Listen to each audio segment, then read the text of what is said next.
pas atteint l'immunité collective. Voilà. Donc, c'était une réflexion qui rejoint ce que tu viens de dire. Bonsoir à tout le monde. Chez nous, c'est déjà l'après-midi et je suis ravie de co-présider la deuxième partie de cette journée avec le professeur Ali Benkeder. Et comme sujet, nous avons la maturation pulmonaire, l'asthme, le PCO et tuberculose. Et la première présentation sera présentée par professeur Fayon et Chan et concernant le développement et sénescence des poumons en situation normale et pathologique. Merci. Donc, en gros, je vais rappeler un petit peu la structure anatomique chez l'enfant et chez l'adulte, voir un peu la partie développement au départ, développement du poumon, comment le poumon, les différentes structures se mettent en place, et puis comment ça grandit, qu'est-ce qui change. Et puis, donc, il y a plein de pathologies qui sont liées à des anomalies qui apparaissent pendant le développement du poumon. Par exemple, s'il y a un problème de malnutrition pendant la grossesse ou après, le problème du tabagisme anténatal, le problème de la prématurité aussi, que Jean-Luc Rictier va couvrir. Donc, je vais pas rentrer dans les détails sur ce sujet. La malacie, les malformations, c'est très important, les malformations pulmonaires, l'asthme et la mucoviscidose, mais j'irai pas trop dans ma partie, dans le temps imparti, dans la partie pathologie ou maladie, parce que j'aurai pas trop de temps, mais on pourra y revenir après la présentation de Jean-Luc si nécessaire. Je vais rester plus dans le développement et les principes généraux au niveau pathologique. Donc, le schéma général de la présentation, c'est ça, avec sur l'axe des X, l'âge de 0 à 25 ans et ensuite 50 ans, 75 ans et au-delà. Et vous voyez que sur la courbe en bleu, chez les sujets normaux, il existe une augmentation de la fonction pulmonaire avec un niveau maximal de VEMS qui est atteint vers l'âge de 25 ans. Et donc, les grands sportifs sont très performants entre 18 et 30-35 ans. Et après, il y a le déclin. Et puis, il y a des enfants qui commencent leur vie avec une fonction pulmonaire qui est déjà en dessous de la normale, mais qui vont rester comme ça, parallèles à la courbe des normaux. Mais après, il y aura des accélérations un peu plus précoces chez certains enfants. On parle beaucoup de trajectoire dans beaucoup de pathologies, dans l'asthme notamment. Et donc, c'est important de voir un peu tout ça tout au long de la vie. Donc, on va parler de la structure et la fonction du système respiratoire. Et donc, voilà des enfants qu'on voit, mais chacun a une fonction pulmonaire et des voies respiratoires qui changent en fonction de l'âge de l'enfant. Et donc, il y a deux entrées, le nez, la bouche, il y a la partie glottique, puis les voies respiratoires inférieures, divisées en deux parties, la partie intrathoracique pour la trachée et la partie extrathoracique, et ensuite les bronches, les bronchioles, les alvéoles, etc. N'oubliez pas que donc en vert, c'est des voies respiratoires hautes, très petites chez l'enfant, en bleu, voies respiratoires basses et alvéoles, et des problèmes d'échange gazeux, et ensuite tout ça c'est dans une boîte qui aussi change au cours du développement. Donc les voies respiratoires hautes, les voies respiratoires sont en termes de diamètre plus petites chez l'enfant, plus courts, grosse langue. Le larynx est très antérieur, donc pour les intuber c'est difficile. L'épiglotte est longue, molle, étroite, et donc il y a plus de risque de malacie et donc de laryngomalacie avec des dyspnées inspiratoires précoces. Et puis, autre chose de très important qu'il faut noter, c'est que, surtout pour les réanimateurs qui intubent les enfants, c'est que la partie la plus étroite au niveau de la zone sous-glottique se situe chez l'enfant de moins de 8-10 ans, justement dans la zone sous-glottique, en dessous du niveau des cordes vocales. Et c'est là où il y a plus de laryngite, qu'on appelle de croup en anglais. Et pour l'intubation, souvent chez les jeunes enfants, il n'y a pas besoin de sonde à ballonner parce que quand on passe les cordes, après, c'est relativement étanche en dessous du niveau des cordes, alors que chez l'adulte, c'est plutôt, donc chez l'enfant, c'est sous forme d'entonnoir, alors que chez l'adulte, la zone sous-glottique s'évase et c'est plutôt comme une bouteille de vin. Et donc, la zone la plus étroite, c'est vraiment au niveau des cordes vocales, et après, ça devient plus large. Donc, en gros, il y a plus de risque d'obstruction parce qu'au niveau des voies respiratoires hautes, basses, c'est plus petit chez l'enfant. Alors, au niveau des voies respiratoires, à gauche, vous voyez qu'il y a 0 à 23, c'est les chiffres des générations bronchiques et bronchiolaires. Donc, il y a 23 divisions depuis la trachée. Et ça, c'est démultiplié par le nombre de voies respiratoires disponibles. Si on fait une coupe d'une grosse voie respiratoire à droite, vous voyez que il y a en fait 3 couches. Il y a la couche interne qui correspond à l'épithélium et puis le contact avec l'extérieur, c'est la couche qui est nécessaire pour la protection et le nettoyage des bronches avec le mucus.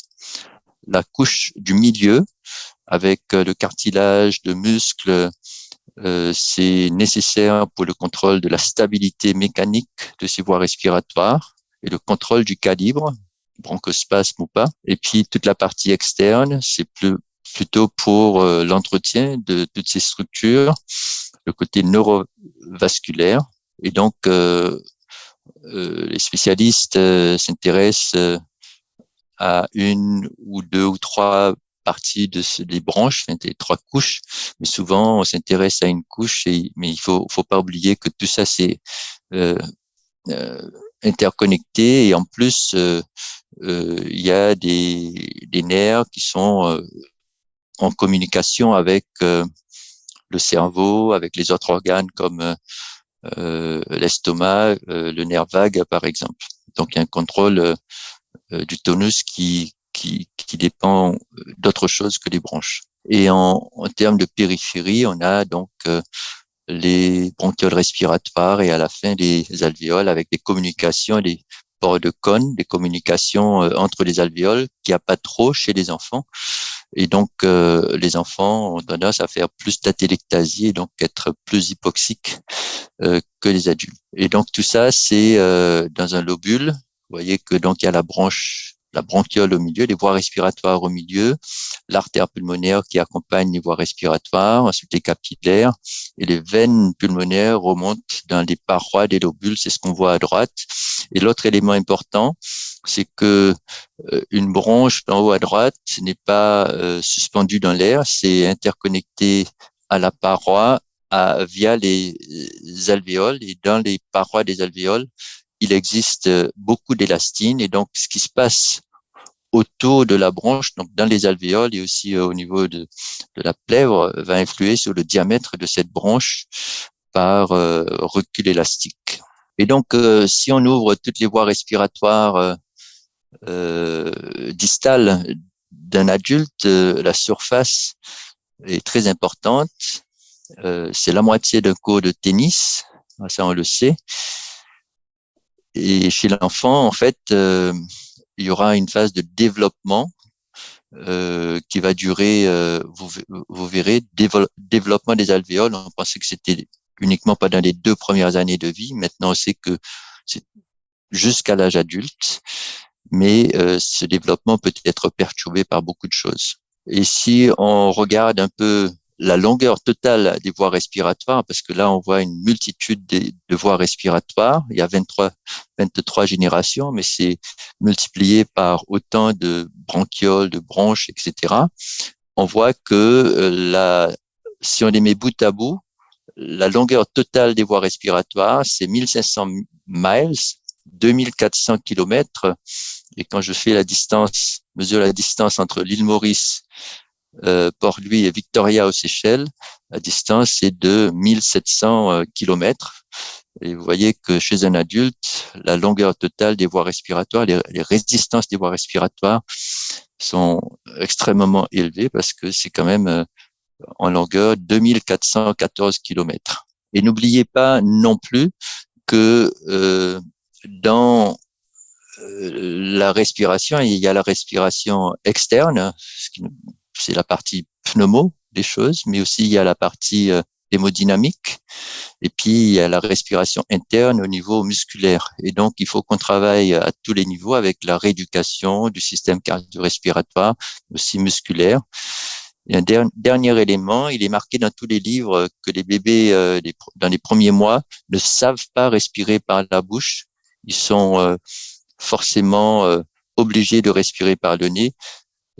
Ceci est vrai, mais en cas de difficulté, les enfants peuvent quand même respirer par la bouche dans beaucoup de cas, même si c'est partiel. On va voir maintenant le développement avant la naissance, la morphogénèse pulmonaire. D'abord, au niveau in utero, c'est le tube digestif qui est mis en place. Et ensuite, la trachée va apparaître, la trachée primitive va apparaître sur la partie antérieure de ce tube digestif, cet œsophage primitif. On le voit ici. Il y aura une phase embryonnaire. Donc, le poumon se développe la partie proximale à distale avec un branchement dichotomique. À chaque fois, ça se branche en deux parties. Ensuite, il y aura une phase où les poumons ressemblent à une glande. Et donc, les choses peuvent tourner mal et générer des malformations à ce stade-là. Ensuite, la phase canaliculaire où les choses ressemblent plus à des petits canaux. Ensuite, saculaire, des sacs primitifs. Et ensuite, il y aura des séparations dans ces sacs dans la phase alvéolaire et ensuite des septa secondaires.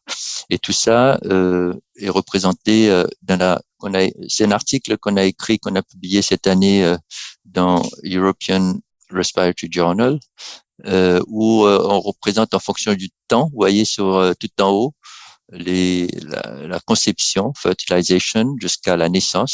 C'est des petits traits en bleu.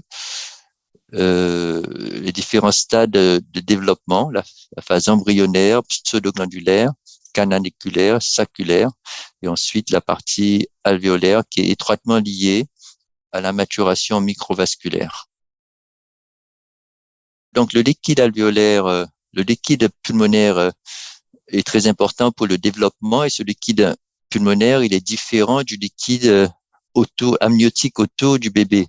C'est pas le même liquide parce que dans le liquide pulmonaire, il y a des facteurs de croissance, il y a des communications bien sûr, la glotte reste ouverte, et quand il n'y a pas assez de liquide amniotique, le poumon ne se développe pas bien. C'est le cas quand il n'y a pas de liquide amniotique. Et vous voyez que ce liquide en bleu ici va augmenter, et en fin de gestation, cela représente 25 millilitres par kilo, et ça va diminuer avant l'accouchement et pendant l'accouchement sous l'effet des canaux sodiques et sous l'effet de norépinéphrine. Donc il faut respecter le stress de l'accouchement. Ça aide le poumon à s'assécher parce que notamment l'épinéphrine stimule les canaux sodiques pour réabsorber le liquide. Les bébés qui naissent par césarienne ont plus de mal à respirer, le poumon reste encore humide. Et donc, pendant la grossesse, en fait, le poumon commence à respirer, les muscles commencent à se contracter au niveau de la cage thoracique, et donc ça va faire bouger ce liquide et ça va favoriser le développement pulmonaire. Et aussi au niveau des bronches, et ça c'est important, tout en bas à gauche, vous voyez en rose smooth muscle, le muscle smooth muscle apparaît très précocement vers 6 semaines de vie.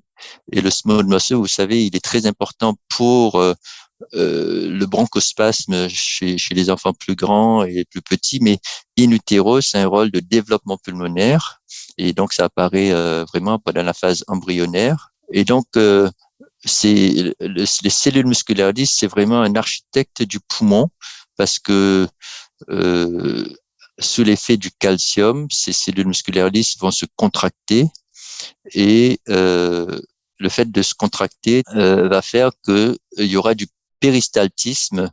Et vous voyez le mouvement de liquide en bas à droite, c'est des mouvements péristaltiques, et quand on filme ces bronches en voie de développement, on voit des contractions phasiques. En fait, ces contractions chassent le liquide en périphérie et favorisent le branchement dichotomique. Et donc, le muscle, il s'installe très tôt et il aide le poumon à se développer. Et donc, c'est un rôle qui est très important. Mais après, est-ce que c'est très utile d'avoir du bronchospasme après la naissance? C'est pas sûr, parce que certaines personnes pensent que le bronchospasme, c'est l'appendice du poumon, et d'autres pensent que c'est quand même très utile pour limiter la pénétration de substances toxiques ou de pollen dans les poumons. Et donc, ce branchement dichotomique est représenté ici. En rouge, vous voyez les muscles qui se contractent, qui poussent le liquide en périphérie. Il y a des facteurs de croissance, notamment le FGF10, qui favorise la pousse des cellules. Et puis, il y a des choses qui bloquent l'avancée, comme Sonic Hedgehog, SHH, qui bloque l'avancée, ce qui fait que ce poumon, ces voies respiratoires primitives sont obligées de se bifurquer, et c'est comme ça qu'on petit à petit on fabrique de nouvelles branches de bronchioles, etc. Et on va vers la périphérie. Et n'oubliez pas le liquide qu'il y a dans les voies respiratoires qui pousse également sous l'effet de la contraction des muscles lisses de façon péristaltique. Et donc, vous voyez ici, on a mesuré la force de contraction des branches en fonction de l'âge, et les branches qui se contractent le plus fortement au carbacole, c'est les sucklings, c'est-à-dire les tout petits. Et après, hop, le stress, donc la force de contraction va baisser, et le mature, l'animal mature non malade, aura une contraction vraiment très faible, peu de bronchospasme. Et notre hypothèse ici dans notre labo, c'est que les asthmatiques, par exemple, c'est des enfants qui n'ont pas perdu cette caractéristique et qui gardent cette capacité de bronchospasme pendant un certain temps ou pendant toute la vie. Au niveau alvéolaire, voie distale et alvéolaire, vous voyez que donc il y a d'abord des sacs primitifs, ensuite des septa secondaires.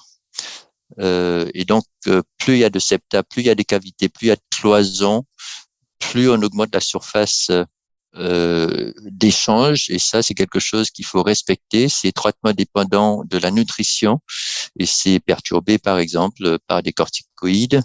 Je pense que Jean-Luc va reprendre un petit peu cette notion de croissance alvéolaire dans son topo.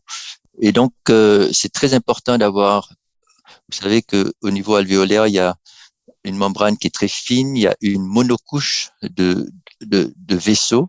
Et là, pas dans la phase de développement, il faut absolument une double couche de capillaires, parce que la double couche pourra favoriser la pousse de ces cloisons secondaires sous l'effet d'élastine. On le voit à droite, l'élastine, c'est comme l'anse de saut là, et le fait de se rétracter tire une couche de capillaires et favorise la croissance de septa secondaires. Et donc, on aura à la fin un profil qui est représenté vers le bas. Mais dans certaines situations, avant même de naître, l'enfant aura un tableau d'emphysème, comme une BPCO, comme vous voyez en haut, parce que le poumon n'a pas eu le temps de bien mûrir, et donc ça, c'est handicapant pour le reste de la vie de l'enfant. Et donc tout ça, tous ces phénomènes se font sous l'effet de gènes. Maintenant, on les connaît relativement bien à tous les stades, morphogénèse trachéale, le branchement dichotomique, l'alvéogénèse, le surfactant, l'angiogénèse et tout ça. Et on peut, dans certaines maladies, aller chercher ces mutations.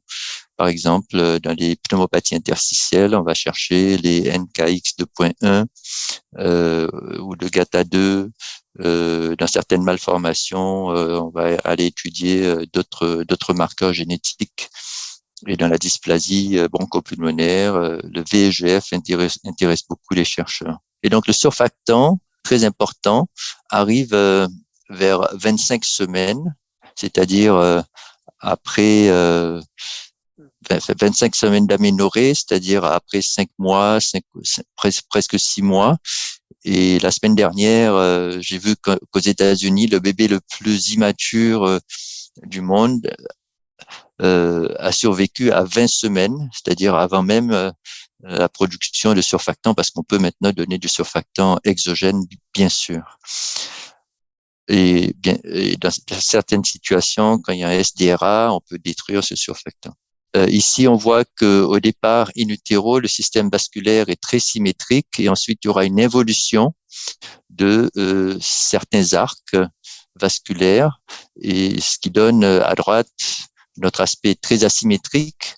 Mais des fois, il y a un manque d'involution de certains arcs, et donc on peut, par exemple, générer le phénotype double arc vasculaire qui entraîne un rétrécissement de la trachée ou une trachéomalacie, et c'est quelque chose qu'il faut savoir chercher en pédiatrie.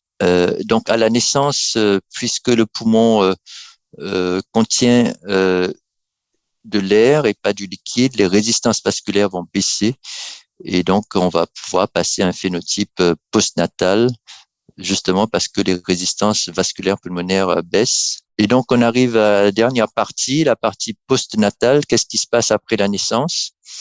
Alors, les différentes structures en bas à droite vont se développer. Ça ira plus ou moins loin en périphérie. Par exemple, le cartilage sera présent dans les 3e, 4e générations, mais passé un certain nombre de générations, la 15e génération, il n'y a plus de cartilage.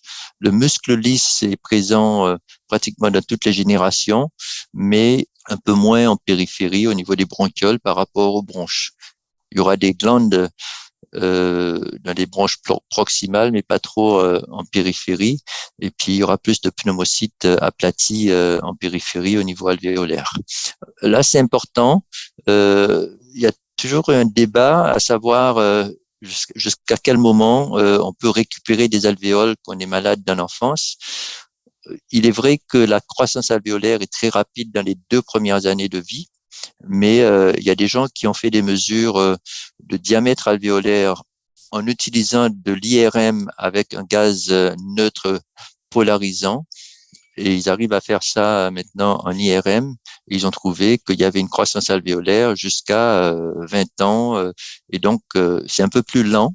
Et on le voit sur ce schéma, mais il y a toujours ce potentiel de récupérer un peu de croissance alvéolaire, même à l'âge adulte. N'oubliez pas donc que les voies respiratoires ne sont pas, sont interdépendants des alvéoles. Et donc, le diamètre des voies respiratoires, ici, c'est la bronche gauche en noir. Vous voyez que ça va augmenter en diamètre entre 0 et 12 ans. En fait, le diamètre va augmenter fois 3. La compliance en vert des voies respiratoires baisse, donc ça devient plus rigide. Il y a moins de risque de collapsus dynamique, de malacie, et la contractilité bronchique des cellules musculaires lisses va diminuer de façon assez drastique, exponentielle entre la naissance et l'âge adulte dans une situation normale. La cage thoracique est très différente. Chez l'adulte, ça fonctionne un peu comme un piston, et c'est beaucoup plus efficace que chez un enfant où c'est comme un dôme. Et donc, quand ça fonctionne comme un dôme, c'est moins efficace et ça tire sur les côtes qui sont très souples. Et des fois, quand on a été longtemps malade dans la petite enfance, ça laisse un trou. En français, on appelle ça un coup de hache sous-mammaire. En anglais, c'est un Harrison's sulcus. Et aussi, les muscles du diaphragme résistent moins à la fatigue chez l'enfant par rapport à l'adulte. La fréquence respiratoire va baisser. Chez les enfants, ça peut aller jusqu'à 45-50 en situation normale. Le volume courant va augmenter avec l'âge. Et puis, deux dernières diapos, je vais m'arrêter là. Le système immunitaire, c'est un peu complexe. Maman doit transférer des anticorps chez le bébé pour assurer ses défenses immunitaires, notamment dans les 6 premiers mois de vie. Et ça, il faut le respecter. Quand le bébé naît prématurément, il y a un déficit d'anticorps maternels. Et puis, le système du bébé, en fait, sera pas mature avant l'âge du young child. C'est ce qu'il y a en bas. C'est souvent vers 4-5 ans.